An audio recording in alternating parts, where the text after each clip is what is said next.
Hello friends, welcome to Pebbles. நான் உங்கள் கோபி சுதா கோவி சமையல். நம்ம இன்னைக்கு செய்ய போகிறது மஷ்ரூம் புலாவ். இது வந்து என்னன்னா தக்காளி இல்லாமல் செய்ய போகிறோம். ஜென்ரலாகவே வந்து என்னன்னா புலாவ்னாவே தக்காளி இருக்காது. இதுக்கு என்னென்னா பச்சை மிளகாய், பூண்டு, இஞ்சி, கொஞ்சமாக நம்ம புதினா இலை சேர்த்துக்கலாம். இது கூட முந்திரி, தேங்காய் பாலுக்கு பதிலாக நம்ம தேங்காவே வந்து நம்ம அரைச்சி ஊற்றிக்கலாம். இது வந்து என்ன டிஃப்ரெண்ட் டேஸ்ட் இருக்கும், எல்லாத்துக்குமே ரொம்ப பிடிக்கும். இது வந்து லஞ்சுக்கு ரொம்ப நல்லாயிருக்கும், ஈஸியாகவும் செய்யலாம். வாங்க எப்படி செய்கிறதுன்னு பார்க்கலாம். மஷ்ரூம் புலாவுக்கு ஃபஸ்ட்டு வந்து 200 கிராம்ஸ் அளவுக்கு பாசுமதி அரிசி எடுத்துருக்குறோம். இதை வந்து 2-3 டைம் கழிஞ்சிக்கோங்க. இது வந்து பழைய அரிசி. அரிசியும் பார்த்திங்கன்னா நல்லா வெந்து வரப்போ நல்லா நீளமாக வர ஆரம்பிக்கும்.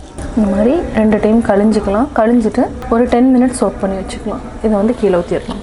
இப்போ நம்ம கழிஞ்சிட்டோம். இதை வந்து ஒரு 10 மினிட்ஸ் சோக் பண்ணி வச்சுக்கலாம். இப்போ நம்ம மிக்சியில் 2 பச்சை மிளகாய் காரத்துக்கு, இது கூட நம்ம ஒரு 5 பல் பூண்டு, இஞ்சி ஒரு துண்டு எடுத்துக்கலாம். நம்ம முந்திரி ஒரு 3 பீஸ் ஆட் பண்ணிக்கலாம். இது கூட என்னென்னா தேங்காய் பாலுக்கு பதிலாக நம்ம இன்றைக்கி தேங்காய் பத்தையும் சேர்த்து அரைச்சிக்கலாம். இப்போது இது எல்லாத்தையுமே அரைச்சிக்கலாம். இன்னும் கொஞ்சம் புதினா கொஞ்சம் நம்ம ஆட் பண்ணிக்கலாம். இப்போ மிக்சியில் அரைச்சி எடுத்துக்கலாம். இப்போ நம்ம பேஸ்ட் பண்ணி எடுத்துட்டோம். அதாவது என்ன ரொம்ப திக் பேஸ்ட்டாக இல்லை, கொஞ்சம் கொரகொரப்பாக தான் அரைச்சிருக்கோம். நம்ம ஒரு பேன் வச்சுக்கலாம். பேனில் 1 டேபிள் ஸ்பூன் அளவுக்கு நெய் விட்டுக்கலாம். இது கூட இன்னும் 2 டேபிள் ஸ்பூன் கடலெண்ணெய் விட்டுக்கலாம். பிரிஞ்சி இலை, கிராம்பு, பட்டை, இது வந்து லைட்டாக அப்படியே வெடிக்க ஆரம்பிக்கும். இந்த ஸ்டேஜில் நம்ம பெரிய வெங்காயம் வந்து ஆட் பண்ணிக்கலாம். மஷ்ரூம் வந்து நம்ம ஒரு பேக்கெட் எடுத்துருக்கோம். இதை வந்து மஞ்சத்தூள் மட்டும் போட்டு மிக்ஸ் பண்ணிக்கிறேன். இது கூட நம்ம சால்ட் ஆட் பண்ணிங்கன்னா நிறைய தண்ணி விட ஆரம்பிச்சிடும். நம்ம மஞ்சத்தூள் போட்டிருக்கிறோம். இதை வந்து ஒரு 10 மினிட்ஸ் நான் ஊற வச்சுட்டு இதை வாஷ் பண்ணிக்கலாம். வாஷ் பண்ணி தனியாக எடுத்து வச்சுக்கலாம். வெங்காயத்தை நல்லா வதக்கிட்டோம். இப்போ வந்து லைட்டாக நம்ம உப்பு சேர்த்துக்கலாம். ஒரு சிலருக்கு சோம்பு பிடிச்சதுன்னா சோம்பு ஆட் பண்ணிக்கோங்க. நான் வந்து இன்றைக்கி சோம்பு ஆட் பண்ணல. இப்போ பார்த்திங்கன்னா நல்லா வெந்துடுச்சு. இது கூட நம்ம ஒரு கைப்பிடி அளவுக்கு புதினா இலைகள் சேர்த்துக்கலாம். ஒரே ஒரு பச்சை மிளகாய் ஆப்ஷனல் தான். உங்களுக்கு இது வந்து கொஞ்சம் காரமாக தான் இருக்கும். உங்களுக்கு காரம் வேண்டாம்னா பச்சை மிளகாய் ஆட் பண்ணிக்க வேண்டாம். இப்போ நம்ம பேஸ்ட் ரெடி பண்ணிட்டோம். இந்த பேஸ்ட்டையும் சேர்த்து ஆட் பண்ணிக்கலாம். உடனே தண்ணி ஊற்ற வேண்டாம். கொஞ்சம் நேரம் நல்லா வதங்கினதுக்கப்புறம் நம்ம தண்ணி ஆட் பண்ணிக்கலாம். இதையே பச்சை வாசனை போகிற வரைக்கும் வதக்கிட்டோம். இப்போ நம்ம ஆல்ரெடி வந்து மஷ்ரூமை வாஷ் பண்ணி வச்சுருக்கோம். இதை ஆட் பண்ணிக்கலாம். இது ஒரு 2 நிமிஷம் நல்லா வெந்ததுக்கப்புறம் நம்ம சால்ட் ஆட் பண்ணிக்கலாம். இல்லைனா ரொம்ப தண்ணி விட ஆரம்பிச்சிடும். இப்போவே பார்த்திங்கன்னா தண்ணி விட ஆரம்பிக்கும். பார்த்திங்கன்னா நல்லா மஷ்ரூம் வெந்துடுச்சு. நம்ம இதில் ஒரே 1 டம்ளர் நம்ம வந்து அரிசி ஆட் பண்ணோம். இதுக்கு நம்ம 1 டம்ளர் மட்டும் தண்ணி விட்டுக்கலாம். ஆல்ரெடி வந்து நம்ம மிக்சியில் அரைச்சி இந்த தண்ணி இருக்குது, இதையும் ஆட் பண்ணிக்கலாம். 1 1 இதுக்கு தேவையான அளவு நம்ம உப்பு சேர்த்துக்கலாம். இது நல்லா கொதிக்கட்டும். கொதிச்சதுக்கப்புறம் நம்ம அரிசி ஆட் பண்ணிக்கலாம்.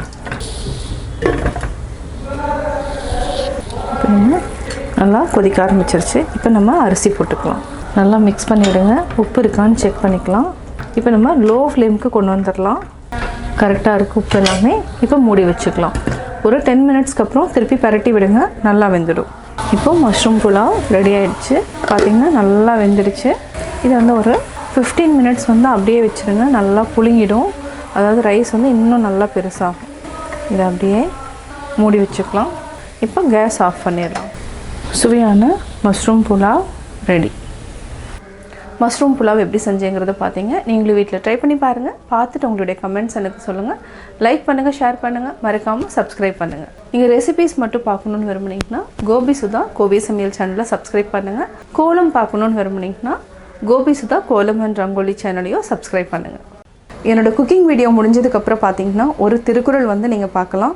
உங்கள் குழந்தைகளுக்கு நீங்கள் சொல்லித்தரலாம்.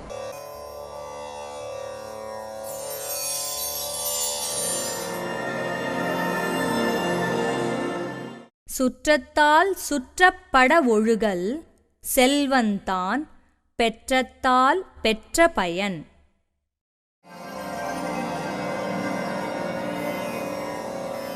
விளக்கம்: